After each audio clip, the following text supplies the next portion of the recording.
the KK government? Is it that you are deaf and dumb?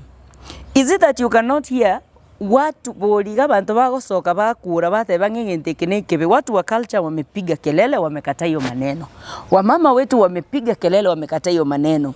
Business fraternity wamekataa hiyo maneno. Lakini serikali, for a case with such national acclaim, you mishandle it.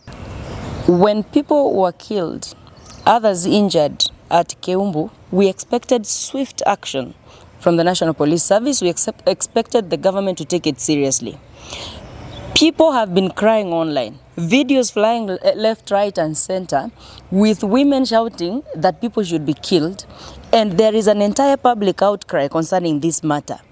Now sadly, my fellow citizens, on the day that these people were arraigned in court, 7 suspects arraigned in court, and guess what? That case did not happen because the prosecutor and the arresting officers did not show up. As a matter of fact, there was no file to start the case in the first place.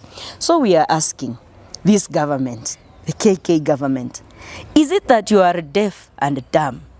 Is it that you cannot hear watu boliga bantu bagosoka bakura batebanga ngentekenekebe? Watu wa culture wamepiga kelele, wamekataa hiyo maneno. Wamama wetu wamepiga kelele, wamekataa hiyo maneno. Business fraternity wamekataa hiyo maneno. Lakini serikali, for a case with such national acclaim, you mishandle it.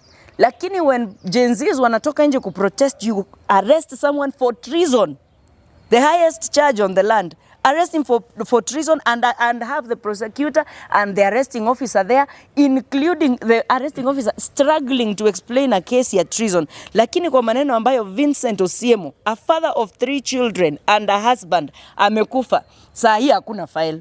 Tunataka tuambie vizuri sana. Hapa Linda Mwananchi, we are not foolish. We know this is what is called in English games of urban. Ama namna gani? Hizi ni michezo ya tauni. Na hii tauni sisi si wageni. Si tulitokea 2024. Tumekuwa tukitokea kila siku. Na sasa saa hii tunataka tuambie. We want to tell the government, we are watching from Gusii region. Especially sisi youths wa Linda Mwananchi. We are watching. To the members of the public. On Thursday, the 9th, tunataka kutokea. Kila mtu atokee. This time round hatutokei kama watu wa Linda Mwananchi, hatutokei kama watu wa... Tunataka kuambia serikali kwa sababu hamtaki kutujali. Sisi wacha tujijali, tutokee tuambie watu tunataka amani. Ama namna gani? Amani ndio tunataka. Na tutakuwa tukitembea hadi hapo Keumbu. Kama ni hizo ndizi tutakula hapo na tuambie watu sisi tunataka amani, na wale watu ambao wamekuwa wakisponsor mambo ya goonism, fungeni duka. Kwa sababu msipofunga tutakuja kufunga sisi wenyewe. Yes.